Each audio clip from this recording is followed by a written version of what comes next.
Welcome back, Tiger fans, to Rockin' Radio's football podcast. I'm Nate Edwards. That's Nathan Hurst. This is Before the Box Score. Just chilling after signing day, chilling in the bowl season. Reading the news and being excited that your coach is not being arrested and fired all in the same day. So it's a good day for Missouri. Nathan Hurst, how are you doing?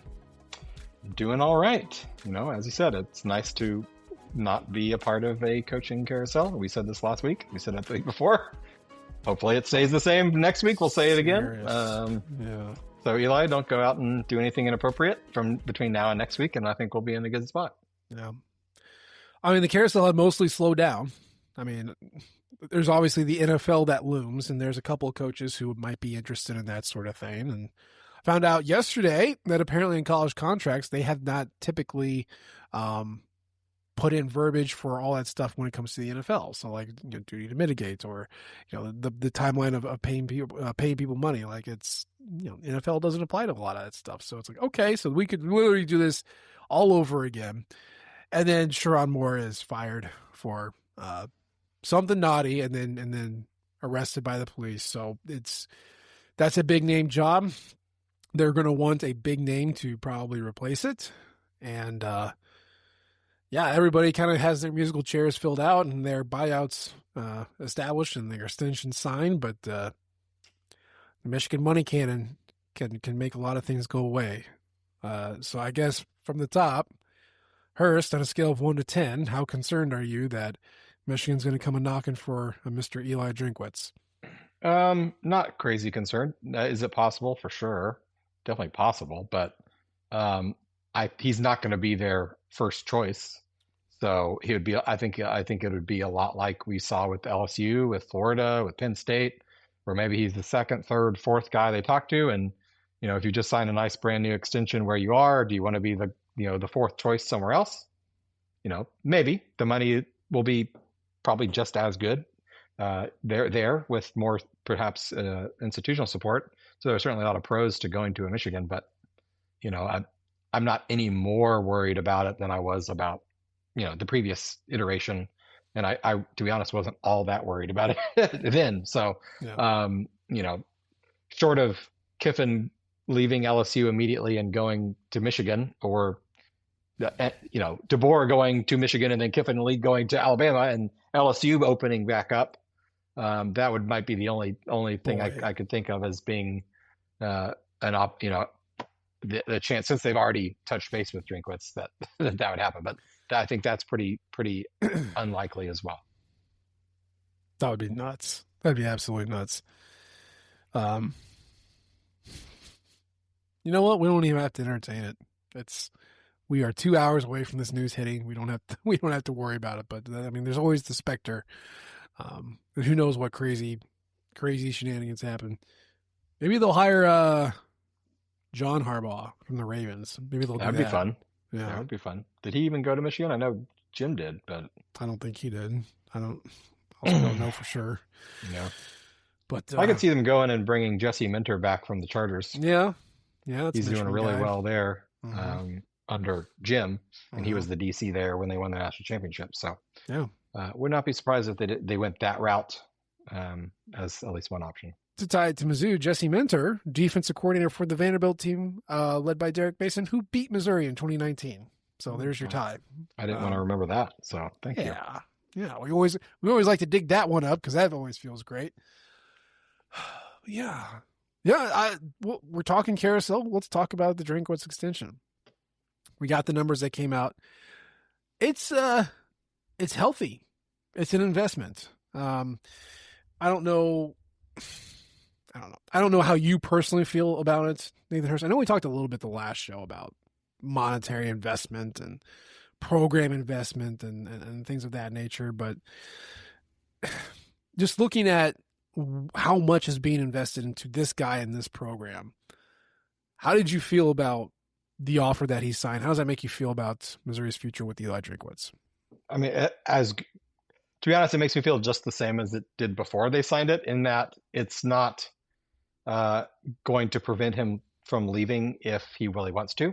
Mm-hmm. But it, at the same time, it shows that Mizzou is serious, is serious about what they're what they're trying to do with football.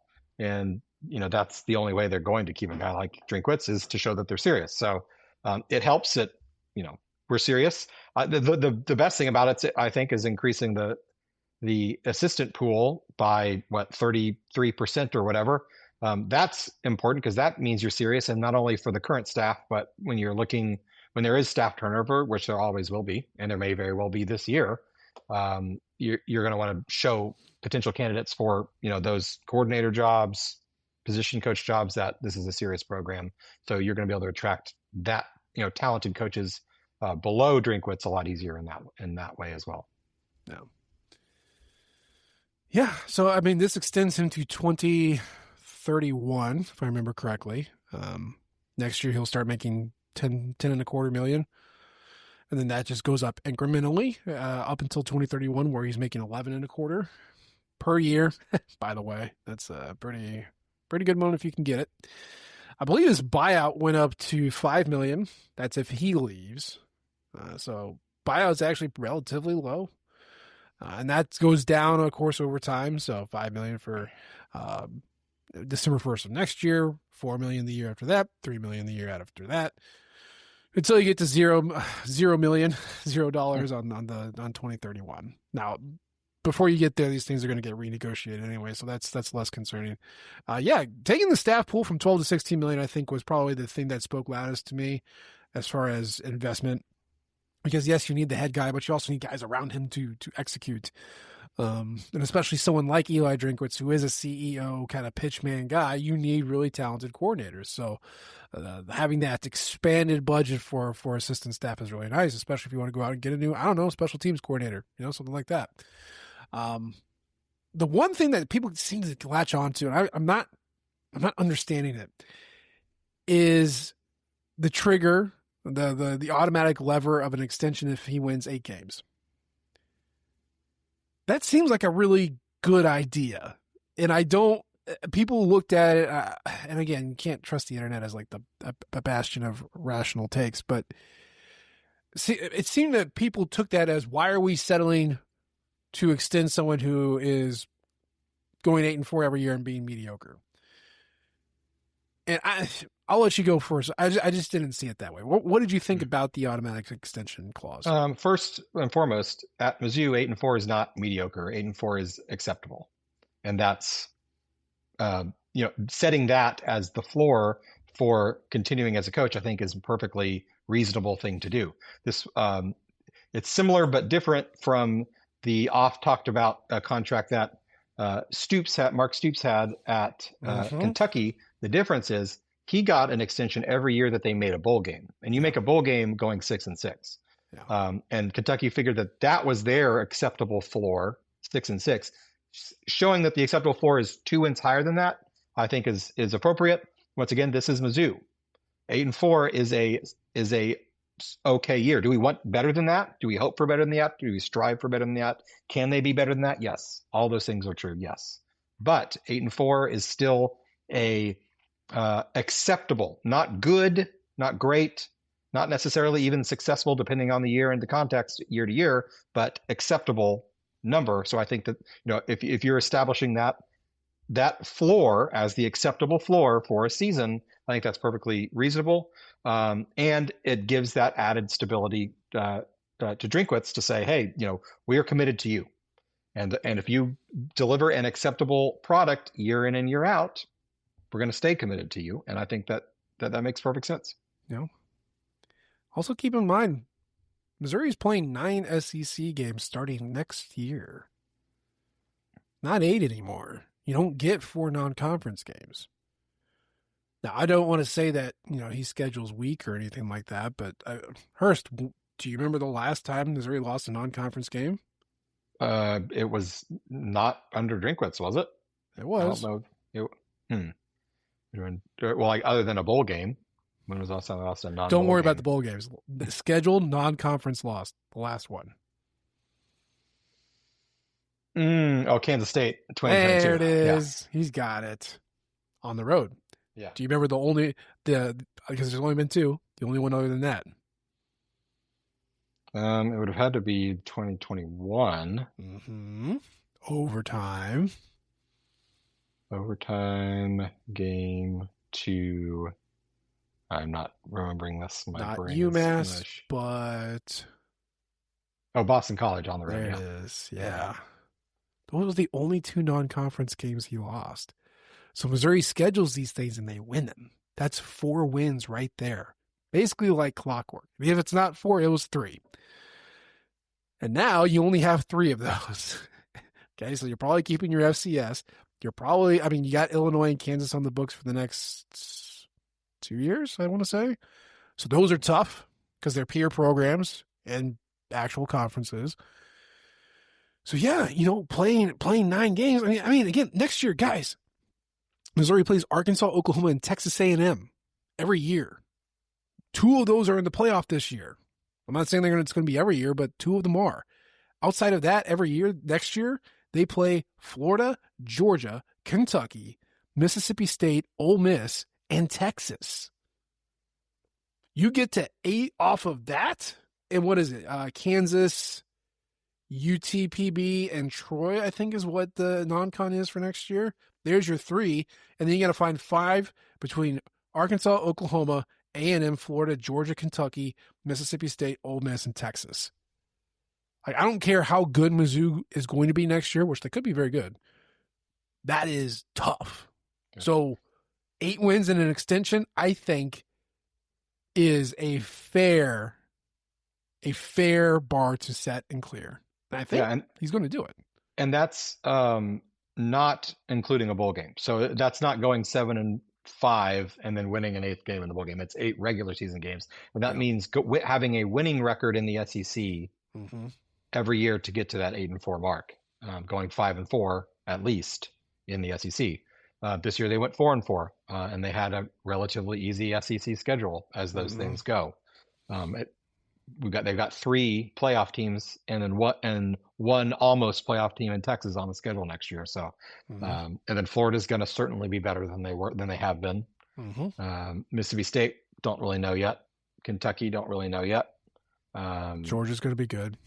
But Georgia. I make that 4. Excuse me, 4 playoff teams, not 3. 4 playoff teams, plus Texas. So I mean, you said last show they're going to play like 3 top 10, 4 top 10 teams every year. Yeah, there it is. Every year, and in 2 years, those games are on the road. Yep. So. Yep. Sucks. So yeah, I think 8-4 is fine. I think that's totally fine. And it's gonna be tough. He's not gonna get it every year. Let me just put it that way. Now he will exceed it at some point. He'll probably fall short of it in one of these years, but I think that's a fair test. So I'm good with that. Now there's other things in the contract too, like performance, based levers that get yanked whenever he clears that, and that's all whatever. It's just millionaires making more millions. So I'm not going to get into details of that, but I do feel like he's appropriately, more than appropriately compensated for the work. I think that the extension clauses are fair. I think the expectation is whatever you want it to be, because I do think he is getting the tools that he wants and needs to succeed. And I'm feeling really good about that. So now he's got what he wants, right? We fixed the building. We got the players. There's going to be a healthy investment. I know there's a clause in the contract that talks about basically the university doing everything they can to provide the funds to acquire talent, acquire student athletes that are going to be able to succeed. So they are nebulously contributing to that. I don't know what else more he can ask for. So now I think it's time that he delivers, and that's not saying that he hasn't, but I think he's got what he needs. So let's go do it. Well, other than the Fortune 500 companies jumping on board, I guess that would be the one other thing, which you can't put into a contract. No. So yeah, it's good. I don't remember where that puts him as far as compensation, like total compensation.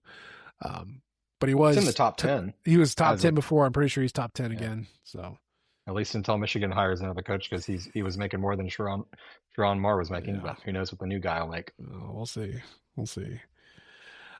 Yeah, and then we talk about the good things with Eli Drinkwitz getting extended, and we can talk about the bad things too. Because guess what happened? Portal's going to portal. Missouri and freshman running backs, not a good mix, not a healthy relationship the past 2 years. And Marquise Davis is now continuing the annual tradition of being a promising 4-star running back that's going to go play somewhere else next year. We don't know where, but we know he's going to enter the portal. How are you feeling, Mr. Hurst? I mean, it's a bummer. He's clearly talented. He showed flashes a lot like Kewan Lacey the year before. Probably actually a little less so, and just because his services were not needed quite as much as Lacey's were. But as I said, he had talent and would have definitely seen the field for Mizzou, if not next year, in 2 years. But I think it's just another example of this coaching staff devoting resources to players who have produced on the field already. Mm-hmm. And so, we were not in the room when Marquise Davis went to talk to the coaching staff, but if I had to guess, the conversation probably went something along the lines of, "Hey, coach, I love a little bump in my NIL pay, or even the same amount of NIL pay that got me to commit here for next year." And the conversation went, "Well, you didn't really get on the field much, and we've got hopefully both of the 2 guys ahead of you coming back, and they're going to be wanting and earning more money as well. So we're probably not going to give you exactly what you want." And so, Davis has the ability, and more power to him, to search for compensation that he finds more fair elsewhere, and that's what he's choosing to do. And that's kind of just how college football is these days. So best of luck to him. Wish he would have found success here. I'm sure he'll probably find success wherever he ends up. Hopefully it's not for a team that Mizzou plays in the next few years. Yeah, it's really tough to care too much about this for all the reasons you just listed. Right? This is not what the staff does. And so any freshman who wants to renegotiate, boy, we'll pack your bags for you. Certainly not what they do when there's an All-American and another running back who would start for 12 of the 16 SEC teams ahead of him. Yeah. And for all we know, coming back next year, I mean, we don't know for sure. We won't know for sure till the transfer portal closes, but you're feeling pretty good about it, though. Feeling pretty good about that. Certainly Hardy, but hopefully Roberts as well will be back. So, we're not going to, the staff thinking we're not going to give this guy either a ton of money, the same money we got him to come, or a raise to give us 20 carries again. Even if they were good carries, 20 carries is just, you can get that from a lot of different guys. You can. It's just one of the, as long as you have Curtis Looper on staff and the offense that Missouri runs, I'm not concerned about running back. I mean, this is the second unranked kid that has gone for over 1,000 yards in a single season for Eli Drinkwitz. They find the talent. Yeah. And they find you in high school, or they find you out of the portal, and they plug you in, and you do great. And you do better in year 2, because I'm looking at Nate Noel and Marcus Carroll. But, you're really, really good, and you're going to get the carries to do it. So, good luck, man.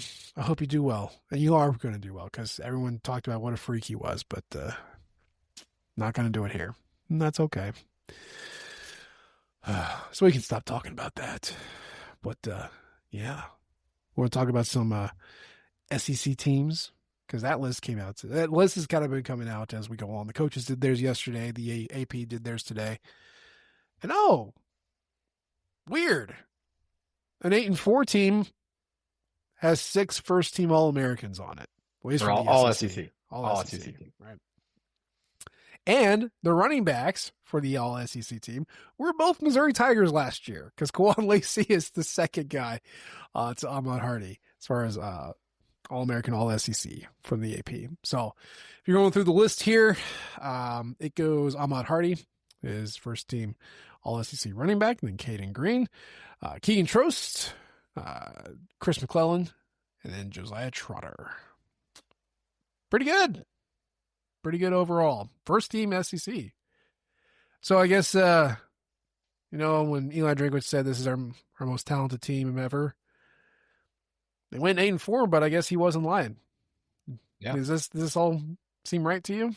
For sure. I mean, I think the upcoming, if not this year's, next year's NFL draft will play that will show that as well. I mean, you've got Zion Young and Damon Wilson, who are almost definitely going to be drafted highly this year. Mm-hmm. And then next year, hopefully next year, a guy like Josiah Trotter, which he would probably be drafted this year if he does choose to go. It may not be as high as he would hope or his ceiling could be, but I think he would get drafted as well. Caden Green, another story. He'd definitely get drafted if he went out now. Now, is it as high as he hopes it could be? Maybe not, but maybe next year it'd be higher. We'll see what his decision is. And then certainly Ahmad Hardy is not eligible to go this year, thankfully, because he certainly would if he could. Yeah. And he would go highly if he did. Yeah. When you look at these lists, you're like, all right, so is this, respecting a program? Is this actually like the best that you think? Because, a lot of times you look at these lists and, oh, there's Alabama right down the board, or LSU, or, oh, look, a Georgia defensive lineman. There's 3 of them on there. And you're like, okay, like, yeah, they're really good. Are they really the best? There's not a whole lot of variance. There's a lot of, unique teams on there. But sometimes it's just a time capsule or just like a general respect thing. Sometimes programs get the benefit of the doubt when it comes to their players. Or maybe, a team does really well and a couple years down the line, after being kind of at an elevated position, people start looking at their linemen differently, or they're looking at their running backs differently, or whatever. But, I went back because I was like, the 2023 team that won so many games, beat Ohio State, if the playoff was expanded, it would have been right there. I was like, I don't feel like they had 5 guys on the AP All SEC team. Oh, no, they did. It's Cody Schrader, Luther Burnham, Javon Foster, Darius Robinson, and Chris Abrams-Train. So there's 5. And then last year they didn't have anybody, which, okay, you won 10 games, but you didn't look great doing it. And then this year you win 8 games and you have another 5. So I don't know, is Missouri a respected SEC program now? These are rhetorical questions that you can't answer, but I'm impressed that they are recognized at this level from SEC writers that follow this sport and follow the games. Like, kind of feels like you made it, don't you think? Yeah, I think it's both. Missouri has gained respect for the success in the last 3 years, for sure, and also a sign of, what we've seen in other ways too, manifesting that the talent across the board is much more spread out than it was even 5 years ago. 5 years ago, first team would have been Georgia, Alabama, LSU, Georgia, Alabama, LSU. They'll throw in a rando from Kentucky or something, and then Georgia, Florida, LSU. That would have been the first team. And now, I mean, Mizzou's got 5 guys, and that's that's more than anybody else, which is kind of crazy on the first team. But everyone else has got 3 or 4. So not every school has one, but probably 12 have at least one on the first team, if not more. So it's just way more spread out. Every team in the SEC has really good players on it. Other than maybe Kentucky, but you mean, and Mississippi State. So other than those are the 2 teams I don't see anybody on. But everybody else has 2, 3, 4 guys on the first and second teams. Arkansas, sorry guys, I don't think. No, Fernando Carmona did make the team. Good job, Arkansas. He made second. He is good. So, he is good. But yeah, it's just the talent is way more spread out across the board. So I think as long as Mizzou keeps winning and keeps bringing in talent, we're going to keep seeing, maybe not 5, but 3, 4 guys a year on that team. Well, let's do the first team All SEC by team. Quarterback, Vanderbilt. Running back, Missouri Ole Miss. Wide receiver, Tennessee, Texas A&M. Tight end, Vanderbilt. Oh, yeah, Eli Stowers. Offensive lineman, Alabama, A&M, Missouri, Texas, Florida. For all-purpose, Texas A&M, KC, Concepcion. Then on defense, you have A&M, Texas, Missouri, Oklahoma, Georgia, Auburn, Missouri, LSU, Alabama, Texas, LSU. Like, you do get a lot of repeats from, like, your blue bloods, but, like, LSU is 7-5, and they have 1, 2, 3? No, 2. So, like, feels like LSU would have taken that spot in most years. But now it's either because Missouri has risen or, like, the talent has risen or whatever. Like, yeah, It's the other Tigers that are taking all those spots, which is really nice. So yeah, now we just got to turn it into 10 wins and maybe a challenge for the SEC, something like that. Who got lawn snapper? Bo Gardner from Georgia. Okay, we're still doing that thing. What's the difference between a first team All SEC lawn snapper and a second team All SEC lawn snapper? I don't know. Yeah, I don't know. I guess to play for, that's the one position you get credit for playing for Georgia for, as long as you don't screw up somewhere along the line. Yeah. It's just, who won the conference? Their lawn snapper. Yeah, there you go. He was key. They won the conference and he didn't snap it over anybody's head all season. So there you go. Here's the winner. Simple. Yeah. And then, we haven't talked about it, but Missouri is in a bowl game. Let's not forget that. They are playing in the Gator Bowl. That is on December 27th in Jacksonville, Florida. Duval going up against the best ACC team. Well, that didn't get to make it into the playoff. Well, yeah, there you go. Let's put that asterisk on the end of them. But yes. Look, man, Virginia lost the fewest games in the ACC. You cannot deny that. So I'm going to say, just nominally, they're the number one ACC team. How do you feel about this? I haven't played Virginia in quite some time. How do you feel? I think it's fun. I mean, it's probably about as fun of an opponent and a bowl game and a setting that I could have hoped for, to be honest. Gator Bowl's always been kind of one of those better bowls that Mizzou's kind of been close to going to, but never quite gone to. Mm-hmm. If you think back, BCS days and even pre-BCS Bowl Alliance days, Gator Bowl was always one of the best of the second tier of bowls. So you got your Rose Bowl, Cotton Bowl, Sugar Bowl, Fiesta Bowl, kind of as your top tier bowls. Gator Bowl's always been right at that kind of top of that second tier. Peach Bowl kind of has somehow hopped them due to, I guess, internal politics. But it was right around with the Peach Bowl 20 years ago, 10 years ago. So great history in the bowl. Mizzou's been there and had success there before. Mm-hmm. And then, as you said, Virginia, they nominally were the best team in the ACC. They kind of choked in the SEC championship game, or they'd be in the playoff themselves. So this really is a team that probably should be in the playoff if everything's played out, how they should have, which never happens in college football. But it's a good team. It's a fun team. They're a fun story. So that really kind of checks all the boxes. Fun bowl game, the actual bowl in the name, location. I mean, Jacksonville, whatever. It's Florida, so that's better than other places in December. Against a good team, and it's a team that they haven't played in 50 years. Mm-hmm. Only played once in history. So it's just somebody new. You're not playing Oklahoma State for the third time in a bowl game in 10 years or whatever. So it's fun. It's fun. It should be good. It's tax layer. Man, that's going to be fun. So I'm looking at the records, the game records, because this thing has been around since 1946. It used to play in Gator Bowl Stadium? Did you know that was a thing? In Jacksonville? Where was it? It was... That's where the bowl's always been. No, Gator Bowl Stadium from 1946 until 1993. It was built in 1927. I guess it was in Jacksonville. There you go. Yeah, no longer there. Most points scored by one team is 52. 52 points. That is shared by Mississippi State, A&M, and Ole Miss. Ole Miss last year scored 52 against Duke. So most points scored by the losing team was 38 by South Carolina against Notre Dame. Most points scored by both teams was 83. That was also Notre Dame versus South Carolina. Fewest points allowed, 0.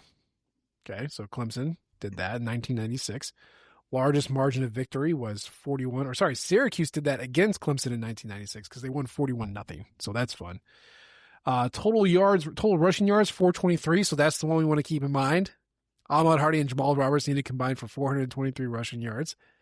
Auburn did that against Baylor in 1954, so that's one that's been standing for quite some time. The most passing yards, this is perfect. It was against Virginia, 407 passing yards by Texas Tech in 2008. So that was the Graham Harrell, Michael Crabtree, Texas Tech offense there. Fewest rushing yards allowed, You know that one, baby. Missouri versus Alabama, 1968. Negative 40 something. I think it's 45. 45. I don't, no matter how good Mizzou's defense plays against the run, I'm not sure they're going to be able to beat that one. And then fewest passing yards allowed, 0. Alabama against Missouri in 1968. So Missouri probably didn't throw any passes in that game. They didn't have to. They did not have to. Yeah, so there's a lot of good records here. I'm just on the Tax Slayer Gator Bowl website, which these are always fun to look at. But yeah, it could be fun. Let's see if there's any good merchandise that we can buy here. A lot of good shirts. Gator Bowl, Tax Slayer Gator Bowl. Got some hats. Pretty cool hoodie. Standard corporate stuff. But yeah, we'll see. Nothing unique, but it should be fun. I've never been in Jacksonville. Not going to start. Not going to go to this game. But yeah, should be fun. Yeah, it'll be fun. I mean, Virginia's. I think it's a good matchup for Mizzou too. They're a good team, but not in the ways that gives Mizzou trouble. At least this year so far. We can dig more into the matchup closer to the actual game, but Virginia likes to run the ball, and Jamari Taylor is a very talented running back, but I'm not super worried about that. As you know, now we haven't heard who's opting in or opting out yet, and that will play a big on both sides. So that'll play a big role. Though Drinkwitz did sound fairly confident that most of his guys are going to play. He said it in front of everybody. Yeah. So I mean that you say that though, you know, a Damon Wilson, a Zion Young, who are getting projected in the first round, would not blame those guys at all if they chose to sit on the sidelines. But you know, otherwise, maybe encourage it. I don't know. You know, but otherwise, I feel pretty good about certainly the defensive matchup against Virginia, and I think Mizzou could probably run the ball against them too. So yeah, and like you said, we'll dive into the matchup. I'll just say, and then we'll get out of here. But like, Virginia's been getting away with it all year. They play in the ACC. They're, saying that calling them the best team in the ACC is not really saying that much. I know. But they have they have 3 wins where their post-game win expectancy was under 45%, including one. They beat Louisville with a 10% post-game win expectancy, won by 3. It took 4 games to overtime. They finally lost one at Duke in the ACC championship game, but they won a double overtime game and then 2 other overtime games against a really bad North Carolina team. And had to pull it out at the very end in overtime against that one. So bowl games are wonky. You never know how it's going to go, but it could be fun. Could be fun. So, but yeah, we'll get the coverage going with that. Obviously, we got 2 weeks to go. Today is the 10th, so the 27th is literally 17 days away. But we'll get all the coverage that you need for that. And of course, we got another show between then and now, at least. So we'll get you all the coverage that you need about the bowl game and the last time that you get to see the 2025 Missouri Tigers take the field. But hey, at least for tonight, that is our show for today. We appreciate the downloads and the subscriptions. You can leave a comment or you can rate us. We love all types of feedback from you all. You can follow us on Twitter at Matt Nate G. Edwards. He's at Burst to Hurst. And of course, you can follow the Rock'em flagship at Rock'em Nation and our podcasting outlet at Rock'em Radio. We appreciate you tuning in this time. We'll try to do better next time. And until then, MIZ. ZOU. Thank you, everyone, for tuning in to Rock M Radio, a proud partner of Fans First Sports Network. Rock M Radio is the official podcast network of Rock M Plus, a new and exciting subscription service provided by me and the other voices of Rock M Radio. Please take a few moments to head over to rockm.plus and sign up for an account today. The cost is only $5 a month, and benefits include access to our live podcast, a subscriber-only message board, weekly newsletters, and more. If you enjoyed this episode of Rock M Radio and would like to see more just like it beamed directly into your personal device, make sure to click the subscribe button below and tell your friends. Our podcast feed is available through the Apple Podcast app for iPhone, Google Podcast app for Android, whatever app you listen to your podcast. You can also find Rock M Radio on Spotify. If you're looking for a podcast about your favorite team that is not Missouri Tigers, Fan First Sports Network is your answer. A full podcast network loaded with the team-specific podcasts covering Major League Baseball, the NFL, NHL, NBA, MLS, and more. And we'll be back with more episodes of Rock M Radio coming to you soon.